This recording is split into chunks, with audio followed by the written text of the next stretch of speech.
In today's video, we're going to do some removal of drywall without doing all that messy demolition. So let's get to it. So what we're going to talk about today is how to take off a piece of drywall that's attached to the wall with either staples, which is an odd method of attachment, or with nails, which isn't very frequent anymore, but in times in the past, nails were very prevalent.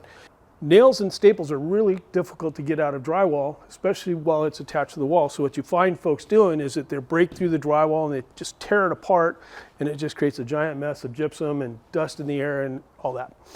What we're going to look at today is a way to isolate those attachment points and how we found them so that we could use a drill with a hole saw on it to cut out the drywall just around the attachment point and then just pull our drywall away, as simple as this. So now a little bit more detail up close about why this drywall has all these holes in it and what we did exactly. So if you can picture with a normal hole saw that goes onto a drill, this hole saw attachment, it looks just like a drill bit from one end or a quick connect, and then it does have a drill bit at the other end, but it also has the hole saw attached to it with the teeth that as a result, when you go through a piece of wood or a piece of drywall, you end up with a hole that's this diameter. The drill bit is the guide. Normally, if we were just in a piece of wood and we were just cutting a hole through it, you could just put this into place, go through, and you'd be good to go. We're kind of using it in an odd fashion. What we're doing is we're finding the attachment point in the drywall. Here we have a staple, and what I did is once I located the staple, I put the drill bit just to the side of it. And what that does is it allows the hole saw to be just to the outside of the staple and the drill bit to be just to the inside of the staple. So as you watch me do this, start your hole, make sure that you're to the side of the attachment, whether it's a nail or whether it's a staple. It's a staple in this case. And then just slowly go through the drywall. So what I've done here is I've created a perfect hole around that staple. You can see the staple in the center of the hole. Why that's of any value to us, if you look, there's hardly any debris on the ground.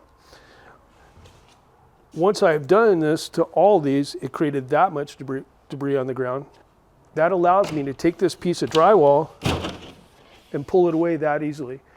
If it wasn't for doing these holes in this fashion, then to get this drywall off the wall, I would have to break it with a hammer or a sledgehammer, fold those pieces off, snap them away. I'd have dust all over me, I'd have dust all over the shop, I'd have dust everywhere. So I think when you have nails, this is a great technique. Now we're going to talk in just a second here about how did I find those staple heads or nails or screws, and then how we address whichever one we find. So in an earlier scene, I showed you how we drill through around an attachment point that is not a screw, which we would just unscrew, but a nail or a staple, which has to be pulled. So how do I find those? And even screws, how do I find those? And this is a technique that I like. There are things on the market that you can buy that are screw finders or attachment point finders, but I just got a couple of industrial magnets, and these are pretty strong, but I put one on one side of a piece of cloth and the other one on the other side. So just magnets holding each other together. And I like that because either way you go, they're going to want to attract to whatever attachment points you find. Now, if you look at this area right here, there's a couple of staples in here, but that's all there is. And as I go over the top of these staples, look at how efficient this is at attaching to even a staple. Now, a staple does not have a head on it, but it's still, this magnet will find a staple. This is a screw. This is a staple head. That's how quickly it attaches onto a screw, and this is how quickly it attaches to a staple. A little less, but still very effective. What would happen is if you were looking just on a wall that was covered with drywall mud, you would have to just kind of randomly search around and estimate the distance from a corner. Studs are normally 16 inches apart, go out about 16 inches.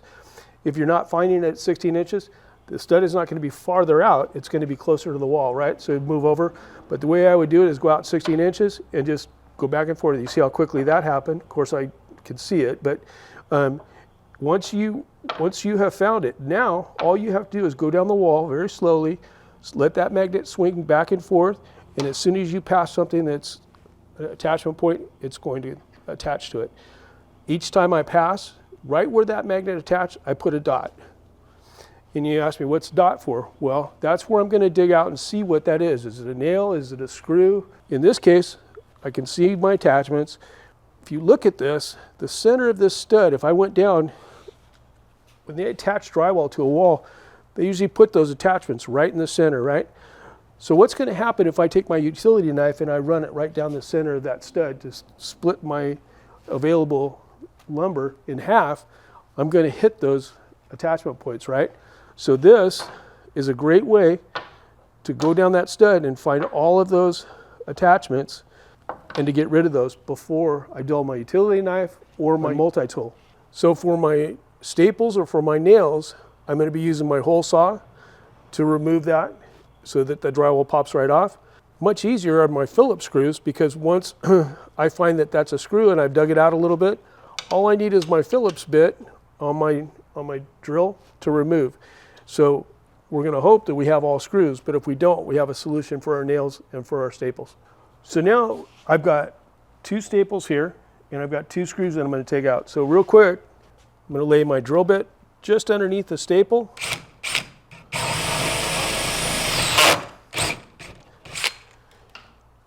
Once that's all done, I've got a little bit of core of drywall in here that didn't even fall on the floor. My staple is exposed inside, so that's going to be ready to pull out. And then I've got one more staple here and the 2 screws. So let's keep going. Right up next to my staple.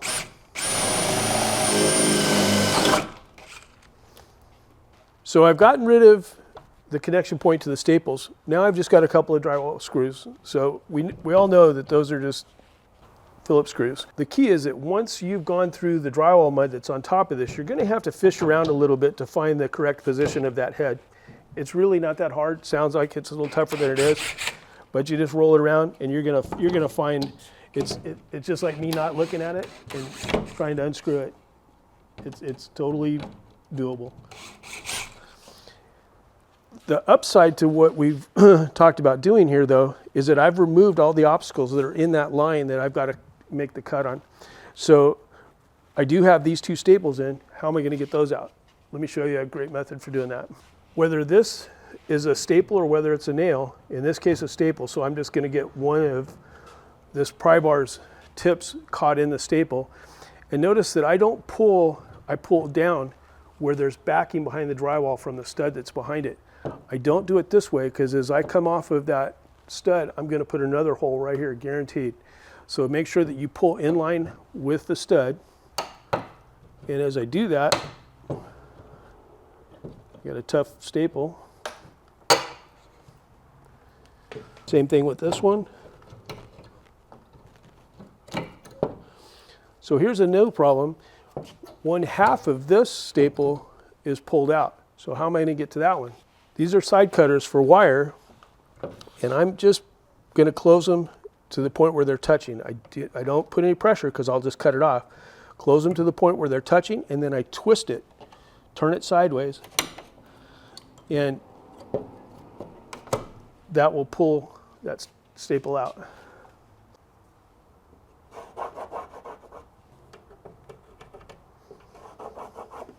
So now I've removed all of the attachment points that are holding this piece of drywall on. And I noticed that my line was a little bit over too far, so I went ahead and did another line that's more in line with the stud.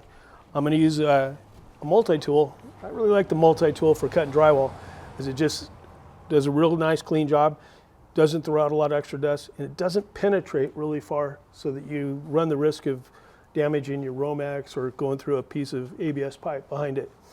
So I'm going to start out here, just get the blade started. And I just go slow. And then once I'm in a little bit, give it a little bit more gas and head on up the line.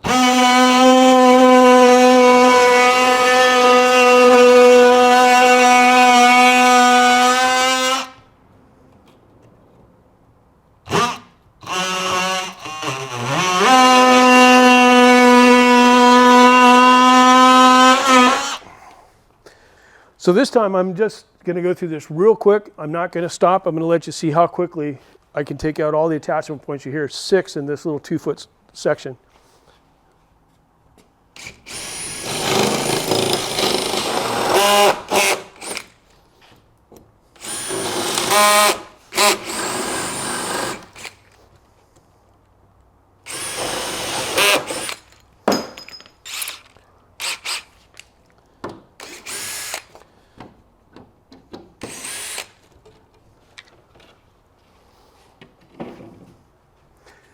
So as you can see, once you've identified where the location of your attachment points are, using this technique, you can blow through getting a piece of drywall off real quick. Hey, I hope you enjoyed today's video. If you would like to check out our products, click on the link below in the description for easy protection. And to check out our other videos, please click on the link up here.